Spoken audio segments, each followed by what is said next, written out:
Welcome dear students, मैं अभिषेक भारती आप सभी का मेरे YouTube चैनल एबीएस एकेडमी पे स्वागत करता हूं।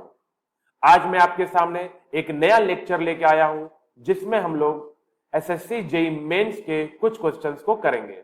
ये वो क्वेश्चंस होंगे जो कि मैकेनिकल के पेपर में थ्योरी ऑफ कॉलम्स चैप्टर से पूछा जा चुका है। तो यहां आज जो हम लोग पढ़ने वाले हैं ये मैकेनिकल और सिविल दोनों ही स्टूडेंट्स के लिए यूजफुल होगा, क्योंकि थ्योरी ऑफ कॉलम जो चैप्टर है, जो हमारा सब्जेक्ट स्ट्रेंथ ऑफ मटेरियल्स है, ये दोनों में ही कॉमन है और थ्योरी ऑफ कॉलम का भी सिलेबस बिल्कुल सेम है।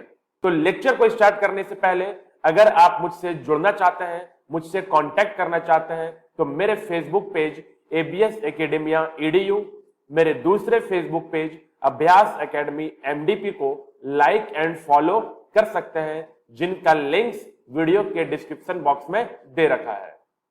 वीडियो को लास्ट तक जरूर देखिएगा। अगर वीडियो पसंद आए तो वीडियो को लाइक कर दीजिएगा, एबीएस एकेडेमिया यूट्यूब चैनल को सब्सक्राइब कर दीजिएगा और अपने फ्रेंड्स के बीच में शेयर कर दीजिएगा। तो चलिए आज के लेक्चर को स्टार्ट करते हैं। तो बच्चों, आज जो हमारा टॉपिक है वो है थ्योरी ऑफ कॉलम, जो कि स्ट्रेंथ ऑफ मटेरियल सब्जेक्ट का एक बहुत ही इंपॉर्टेंट यूनिट है। और आज हम उन क्वेश्चंस को करेंगे जो कि मैकेनिकल इंजीनियरिंग पेपर में पूछे जा चुके हैं, और ये वो क्वेश्चंस होंगे जो एसएससी जेईई मेंस एग्जाम में पूछा गया है। तो आज हम वो क्वेश्चंस करेंगे जो प्रीवियस ईयर पहले पूछ चुके हैं और हो सकता है फ्यूचर में भी पूछने के चांसेस हो। और अगर ये वीडियो को लास्ट तक देखेंगे तो वीडियो से जरूर कुछ आप सीख के जाओगे। थ्योरी ऑफ कॉलम्स के बारे में कुछ आपको यहाँ पे आइडिया लग जाएगा कि मैकेनिकल में थ्योरी ऑफ कॉलम से क्वेश्चन कैसे पूछे जाते हैं। तो ये लेक्चर सिविल और मैकेनिकल दोनों ही स्टूडेंट्स के लिए यूजफुल है और हर वो एग्जाम में यूजफुल है जिसमें भी थ्योरी ऑफ कॉलम से क्वेश्चन पूछे जाते हैं, चाहे वो ईएसी का पेपर हो, गेट, एसएससी जेईई, एई जेईई या एनी अदर एग्जाम्स जिसमें भी थ्योरी ऑफ कॉलम्स या स्ट्रेंथ ऑफ मटेरियल्स के क्वेश्चन पूछे जाते हैं। तो चलिए देखते हैं आज के पहले क्वेश्चन को। तो देखिए, अगर मैं पहले क्वेश्चन को रीड करूं तो क्वेश्चन में बोल रखा है, पहला क्वेश्चन कि what are the assumptions of Euler's theory. तो जैसे कि आपको मालूम है, थ्योरी ऑफ कॉलम में एक थ्योरी है यूलर्स थ्योरी ऑफ कॉलम, और उस थ्योरी के जो एजम्पशंस हैं वो आपसे पूछा गया है। ये जो क्वेश्चन है ये एसएससी 2007 में 5 मार्क्स का पूछा गया था मैकेनिकल के पेपर में। तो क्योंकि ये थ्योरेटिकल क्वेश्चन है तो मैं इसका सॉल्यूशन आपके सामने यहां दे रखा हूं कि यूलर्स थ्योरी के एजम्पशंस क्या होते हैं। तो एक एक करके पॉइंट को रीड करेंगे और यहां पे समझ लेंगे, ठीक है। और जब आप इसको समझ जाओ तो इसको नोट्स में नोट डाउन कर लो और इसको बीच बीच में रिवाइज करते रहो। एग्जाम में अगर ये क्वेश्चन पूछता है तो बड़े आसानी से आप 100% मार्क्स गेन कर सकते हो। तो जैसे कि यूलर्स थ्योरी ऑफ कॉलम का पहला एजम्पशन है कि material is elastic, deformable and follows Hooke's law. Elastic material होना चाहिए, मटेरियल डिफॉर्मेबल होना चाहिए और मटेरियल हुक्स लॉ को फॉलो करेगा। यह है यूलर्स थ्योरी का पहला एजम्पशन। फिर है material is isotropic and homogeneous. Material हमारा आइसोट्रोपिक एंड होमोजेनस होगा। अच्छा, ये जो elastic, deformable, Hooke's law, isotropic and homogeneous, ये कुछ जो मैं टर्म्स यूज कर रहा हूं, ये इनके बारे में आपको बेसिक आइडिया होगा, क्योंकि ये सारे चीजें सिंपल स्ट्रेस स्ट्रेन, जो कि स्ट्रेंथ ऑफ मटेरियल का पहला यूनिट है, उसमें सब कुछ डिस्कस किया जा चुका है। तो इन सब के बेसिक जो कंसेप्ट्स हैं, बेसिक टर्म्स हैं, उनके बारे में जानते होंगे आप। तो उसको मैं यहां पे एक्सप्लेन नहीं कर रहा हूं, यहां पे मैं केवल अभी एजम्पशंस बता रहा हूं। अगर किसी को कोई डाउट हो कि आइसोट्रोपिक क्या होता है, होमोजेनस क्या होता है, तो कमेंट बॉक्स पे कमेंट छोड़ दीजिएगा या मुझे फेसबुक के थ्रू मैसेज करिएगा, मैं आपको रिप्लाई कर दूंगा। तीसरा एजम्पशन है column is perfectly straight and free from initial curvature. जो हमारा कॉलम है वो बिल्कुल सीधा होना चाहिए, बिल्कुल स्ट्रेट होना चाहिए, and free from initial curvature मतलब उसमें भी कोई भी बेंड नहीं होना चाहिए। या मैं ऐसे बोल सकता हूं कि कॉलम बिल्कुल सीधा और कहीं पे वो मुड़ा हुआ ना हो, किसी प्रकार का कर्वेचर उस पे ना हो। Column is loaded perfectly axial, मतलब जो कॉलम पे लोड आएगा वो बिल्कुल एक्सियल आएगा, मतलब लोड बिल्कुल क्रॉस सेक्शन के सेंटर पे आएगा। The section of the column is uniform. अब जो क्रॉस सेक्शन है वो यूनिफॉर्म होना चाहिए, डेट इज प्रिज्मेटिक, मतलब पूरे ही कॉलम पे बॉटम से लेके टॉप तक जो क्रॉस सेक्शन होगा उसका वो यूनिफॉर्म होगा, ठीक है, तो उसे हम बोलते हैं प्रिज्मेटिक कॉलम बोलते हैं। फिर बोल रखा है the length of the column is large, column का लेंथ होगा वो लार्ज होगा कंपेयर टू लैटरल डायमेंशन, मतलब क्रॉस सेक्शन में जो डायमेंशन है, क्रॉस सेक्शन के जो भी डायमेंशन है उसके रिस्पेक्ट में कॉलम का लेंथ बड़ा होता है, लार्ज होता है। ये एक इंपॉर्टेंट पॉइंट है कि the direct stress is less in comparison to bending stress. अब जब मैं कॉलम पे लोड लगाऊंगा तो कॉलम क्या होगा, बकल होगा, कॉलम बकल होगा मतलब बेंड होगा, और कॉलम बेंड होगा तो बेंडिंग स्ट्रेस आएगा। अच्छा, कॉलम पे आपने लोड दिया तो डायरेक्ट स्ट्रेस भी आएगा। तो यहाँ पे कॉलम में जो कि लॉन्ग कॉलम होता है, यूलर्स थ्योरी लॉन्ग कॉलम के लिए ही वैलिड है, तो वो कॉलम जो लॉन्ग हो इसमें ये पाया गया कि जो डायरेक्ट स्ट्रेस का जो मैग्नीट्यूड होता है वो बेंडिंग स्ट्रेस के रिस्पेक्ट में बहुत ही कम होता है। इसलिए हम लोग डायरेक्ट स्ट्रेस को क्या करते हैं, नेग्लेक्ट कर देते हैं, मतलब इस थ्योरी में हम लोग डायरेक्ट स्ट्रेस को नेग्लेक्ट कर देंगे। फिर बोल रखा है the shortening of the column due to axial compression is neglected, मतलब कॉलम का छोटा होना, कॉलम का छोटा हो जाना किसके कारण, एक्सियल कंप्रेशन लोड के कारण नेग्लेक्टेड होगा, वो नेग्लेक्टेड रहेगा। मतलब हम ये एज्यूम करके चलेंगे कॉलम छोटा नहीं हो रहा है और बिल्कुल जो भी फेलियर हो रहा है वो बकलिंग में हो रहा है। तो हमने इसको शॉर्ट में ऐसा बोल सकते हैं कि क्रशिंग इज नेग्लेक्टेड, मतलब कॉलम का क्रश हो जाना, कॉलम का छोटा हो जाना नेग्लिजिबल है, वो नहीं होगा। Self weight of the column is neglected, column के जो अपना वेट है उसको नेग्लेक्ट करके चलेंगे। मतलब इस थ्योरी के अकॉर्डिंग जब हम कैलकुलेशंस करेंगे तो हम ये एज्यूम कर लेंगे कि कॉलम का कोई वेट नहीं है।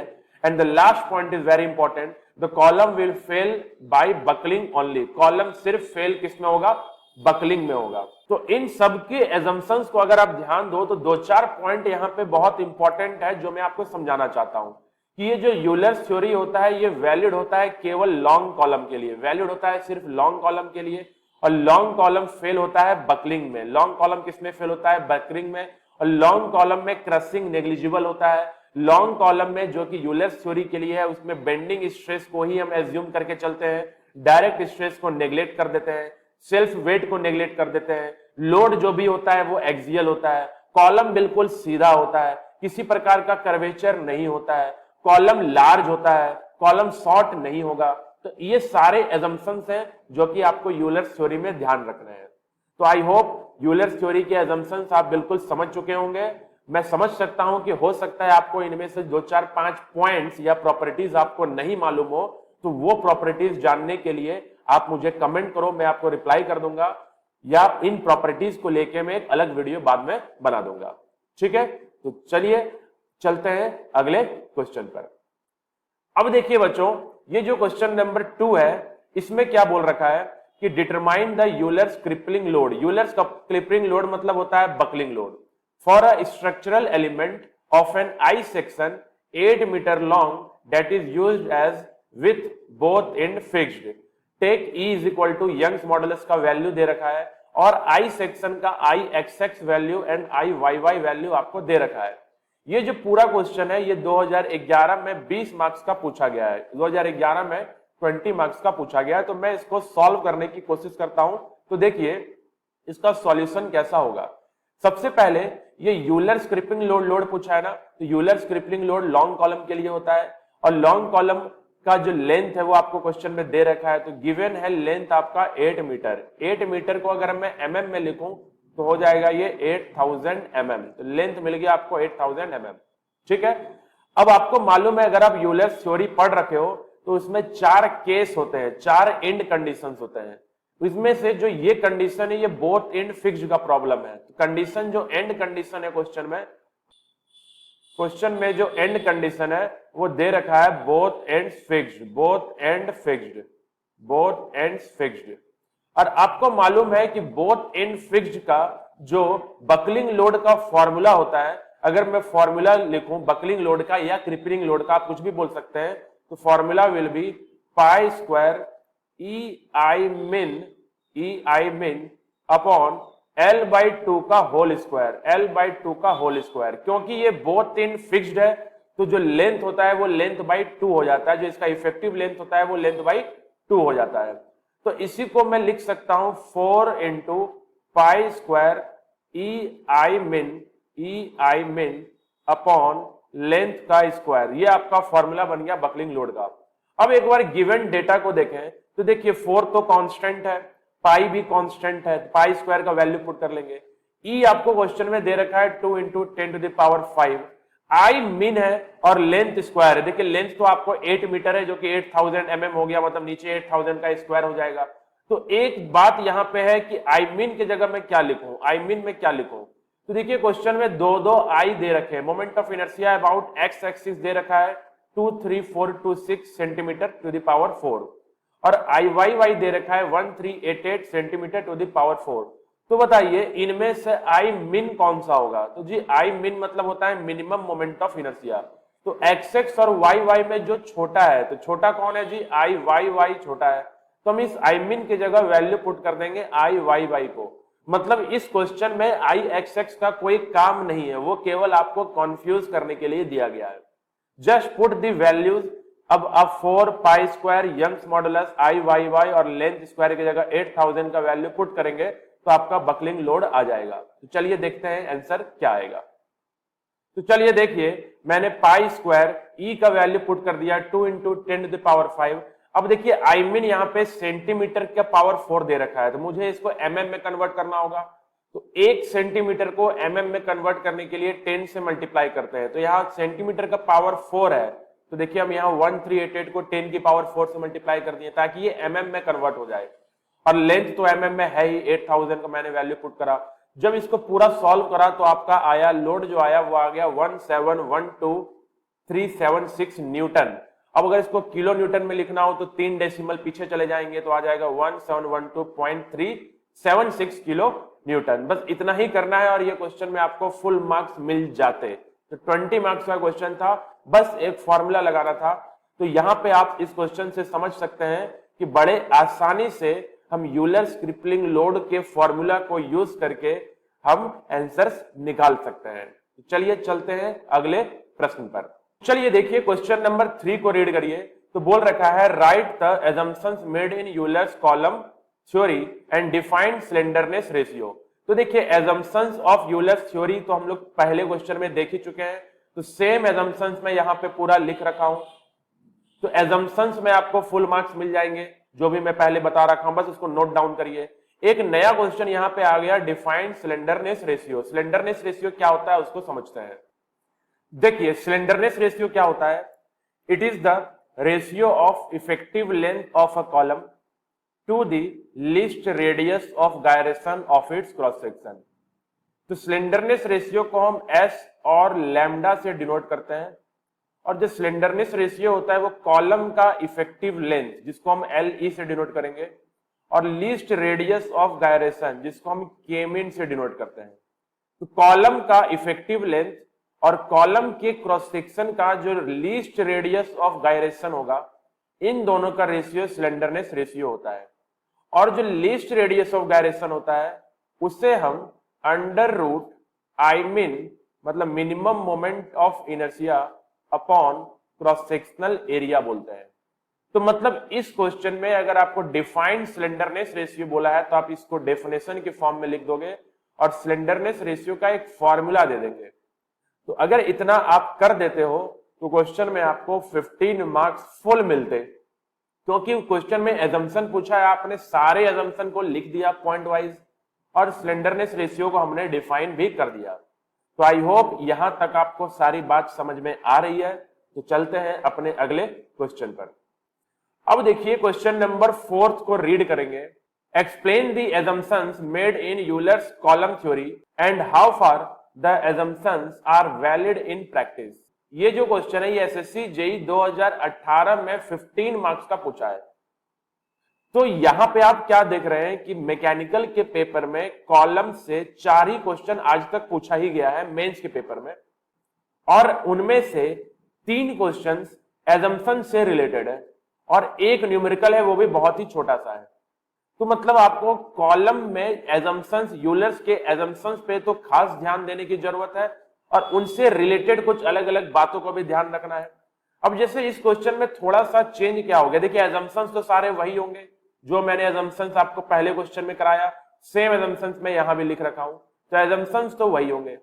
बोला है how far the assumptions are valid in practice, मतलब कि एक्चुअली या प्रैक्टिकली जो ये जो एजम्पशंस है ये कितना वैलिड है, आपको इसको एक्सप्लेन कर देना है। तो मैं काम करता हूं, इसको पीछे से लेके चलता हूं, मतलब उल्टा लेके चलता हूं, मैं इसको समझाते चलता हूं, उसको आप अपने पॉइंट में एक्सप्लेन कर दोगे।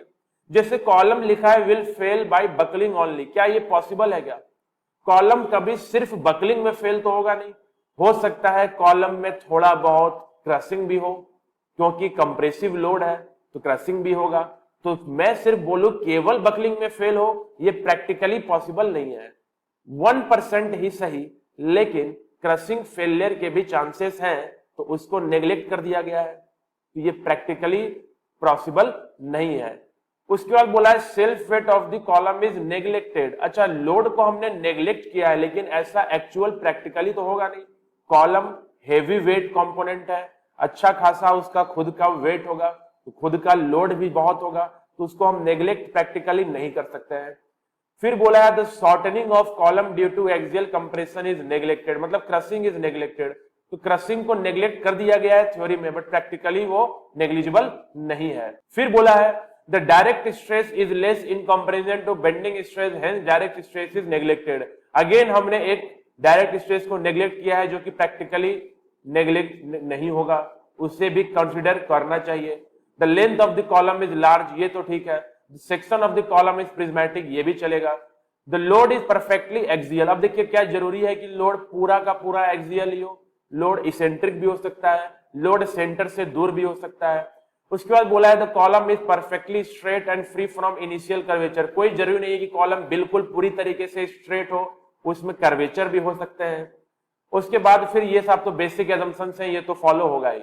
तो मतलब यहाँ पे क्या देखा आपने कि जितने भी एजम्पशंस हैं उनमें मोस्ट ऑफ द एजम्पशंस में नेग्लेक्टेड पार्ट है, मतलब कुछ पार्ट्स को मैंने नेग्लेक्ट किया है, तो प्रैक्टिकली वो नेग्लेक्ट नहीं होते हैं। तो इसको मैं आंसर की फॉर्म में लिखूंगा कैसे? तो जब पूछा जाए कि how far the assumptions are valid, मतलब यूलर्स थ्योरी के लिमिटेशन को पूछना चाह रहा है, मतलब जहां जहां यूलर्स थ्योरी को लगाना पॉसिबल नहीं है या जिन कारणों से वो प्रैक्टिकली पॉसिबल नहीं है, उसको आप अलग से लिख देंगे। जैसे कि मैं यहां लिख रखा हूं कि लिमिटेशंस इन यूलर्स थ्योरी। लिमिटेशंस क्या है? तो short and medium column is neglected, मतलब यूलर्स थ्योरी को हम शॉर्ट एंड मीडियम कॉलम पे नहीं लगा सकते हैं। Crushing failure is neglected, crushing failure को नेग्लेक्ट किया गया है। Eccentric load is neglected, eccentric loading को नेग्लेक्ट किया गया है। Column with initial curvature is neglected, और हम पॉइंट्स ऐड कर सकते हैं। Self weight is neglected, direct stress is neglected. तो जो भी नेग्लेक्टेड वाले पार्ट्स हैं, जो फैक्टर्स हैं, वो प्रैक्टिकली पॉसिबल नहीं होगा, मतलब प्रैक्टिकली वो भी साथ में रहेंगे। जहां पे यूलर्स थ्योरी जो रिजल्ट देगा उसमें थोड़ा बहुत आपको एरर भी नजर आता है। इसलिए ये क्वेश्चन बार बार पूछा जाता है कि यूलर्स थ्योरी के कैलकुलेशन में हमें 3 से 4% का एरर नजर आता है। वो 3 से 4% का एरर क्यों है? क्योंकि जो हमने एजम्पशंस को कंसिडर किया है वो एक्चुअल में प्रैक्टिकली पॉसिबल नहीं है, इसलिए 3-4% का एरर आपको यूलर्स थ्योरी में हमेशा ही नजर आएगा। तो आई होप आज का लेक्चर आपको अच्छा लगा हो, सब कुछ समझ में आ गया हो। तो हम यहाँ पे मैकेनिकल में पूछे गए सवालों को किए हैं थ्योरी ऑफ कॉलम्स के चैप्टर से, जिसमें हमने देखा कि 3 बार एजम्पशन से रिलेटेड क्वेश्चन है, 1 बार न्यूमेरिकल है। तो आई होप सब कुछ आप समझ चुके हैं। अगर ऐसा क्वेश्चन फ्यूचर में फिर से कभी आए तो आप बड़े आसान से इन पॉइंट्स को आप लिख सकते हो। अगर एक्सप्लेन करने बोलेगा तो आप एक्सप्लेन भी कर सकते हो। अगर वीडियो पसंद आया तो वीडियो को लाइक कर दीजिए, चैनल को सब्सक्राइब कर दीजिए। Thank you very much.